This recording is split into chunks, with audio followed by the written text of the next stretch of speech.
Thank you, everyone, for sticking around. I want to welcome back the Mundo sisters. We'd like to call up our mom, Jan Mundo. Excellent. So I'll just start off with a couple quick questions, and then we'll open it up to the audience. So obviously, very personal film. So can you talk? Like, was there one moment in particular that made you decide we need to tell this story? Like, we need to go back and after sort of denying it for so many years or not talking about it for so many years, what was that? I don't know if it was one particular moment. It was sort of a process. As artists and filmmakers, you kind of have several moments, I think, that lead up to one thing. But I do remember, and it's really amazing that our grandma is here in the audience. Our grandma, Toby Spiegelman. She's waving. She's an amazing woman.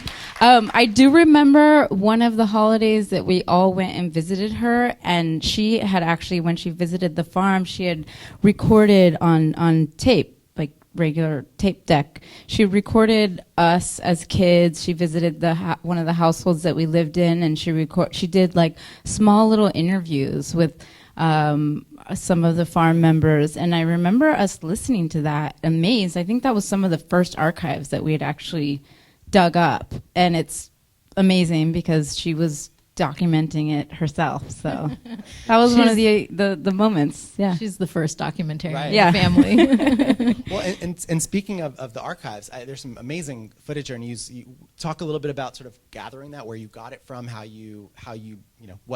much did you look through, and sort of that process. Well, also just to follow up on your first question, yeah. we were working at MTV. And, we were going out into the field and with another friend of ours, Zach Baer, who's here, and, doing stories on My Super Sweet 16 and Engaged and Underage. And, it was all very surreal. We'd be like producing and directing these 16-year-olds, $300,000 birthday parties. And I think there was a moment we just said, like, this is really... it's odd, but we were also like, we have a story. We have a family history that we haven't even explored. And I think it was the process of telling other people's stories that made us kind of step back and think that we actually had a unique history that we didn't talk about and that we wanted to explore.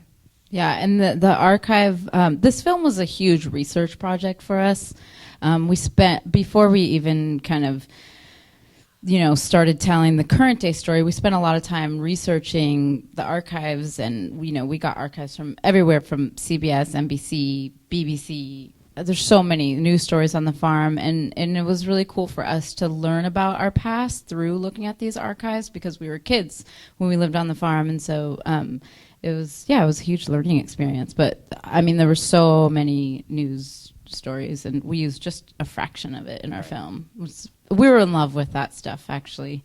As you can see, it's like Absolutely. A lot of our film. and Jan, to you, I mean, this is your story as much as it is your daughter's story. What is it like to see it on screen? And were you ever resistant to it in any way?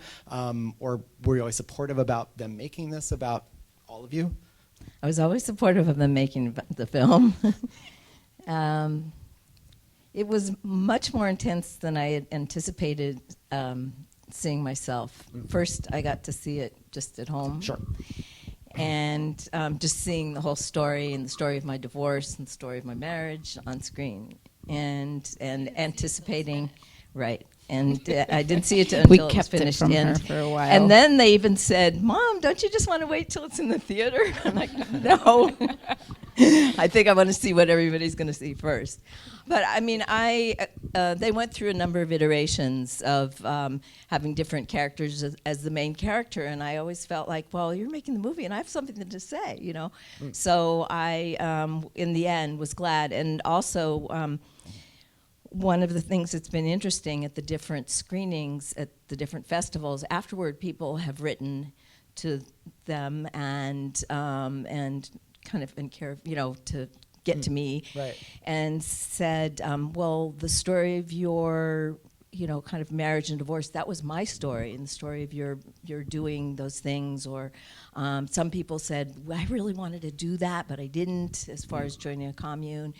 And some people said, I almost did, or I started to, or so a lot of people related to it. So some of the things that I thought would be the most scary were actually the best things that people could relate to. Excellent. The audience member also had a somewhat similar background in a commune in Massachusetts, right?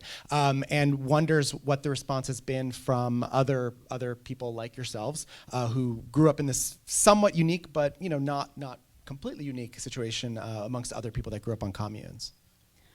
The response has been great, and it's always really cool screening the film because there's always people like yourself who kind of come out of the woodwork and come out of the closet, so to speak. Like, oh, my mom, channeled spirits and was a hippie, or I lived on a commune or whatever. And I think it has been something where people, they draw on their own childhood and can kind of feel comfortable talking about, like, oh, now there's a movie about it, maybe I can talk about it. So yeah, that's definitely happened, and yeah, it's been great. And then I think just in a broader sense, one of the things that we discovered in making the film was really just how many roots the farm really, that they were really pioneers in a lot of things like organic farming and midwifery and vegetarianism and things that when you walk into Whole Foods, you're kind of like, oh yeah, this is just normal. But back in the day, it wasn't normal. And so I think that is what, in our process of making the film, that was something that was really interesting for us to really discover. So yeah. Yeah, great. In the very back, yeah. So the question's to Jan, and she, the audience member says she knows it's your life and it's personal, but how does it, looking back on it now after so many years? So you're talking about the choices of basically moving to the country and living with a bunch of people. I'm so glad I did. I mean, people raise your hand who's from the farm. Oh, First wow. and second That's great. So we're still, connected by social media and just, I think Nadine's, what she went through and all the people coming together, just we're still really so much like that.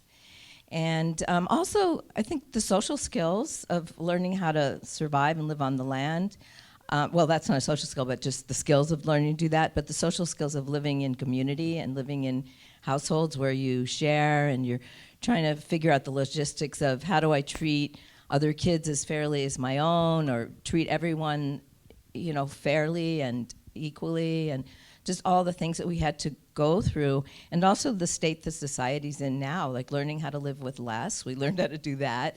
We did a lot of things that are useful to me now, aside from even just the heart part, the actual learning how to live in a certain way where you're watching out for other people and you're watching out for resources and nature. The audience member is also coming out of the closet in a way of having grown up Maoist with Maoist parents, and wonders about the sibling relationship working together because her sister is more on the sort of capitalist track than perhaps they were brought up to be. So if you want to talk about your collaboration and working together in this film and otherwise. Well, we like to say that we're kind of like an old married couple. We've worked together for so long, and we just kind of coexist together that we've a lot of times complete each other's sentences. Exactly.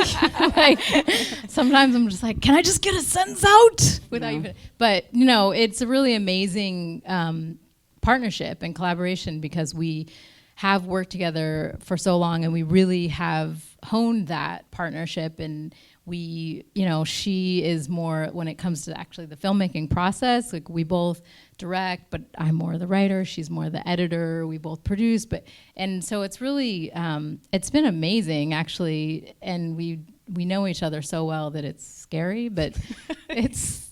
I mean, we really like. We do work separately, but we love working together as well. It's cool. So unfortunately, we do have to wrap things up, but I want to thank you all so much for being here. Thank you. Jan, it's great to have you here as well. We just really want to thank again our mom, there she goes, our grandma, and our family and friends and supporters and people who've worked on the film and people from the farm. A lot of you are here, which is awesome. And of course, Basil and DOC NYC. It's really, really amazing to be here in New York. Thank you so much again. Thank you all for being here. Thanks so much. Thank you.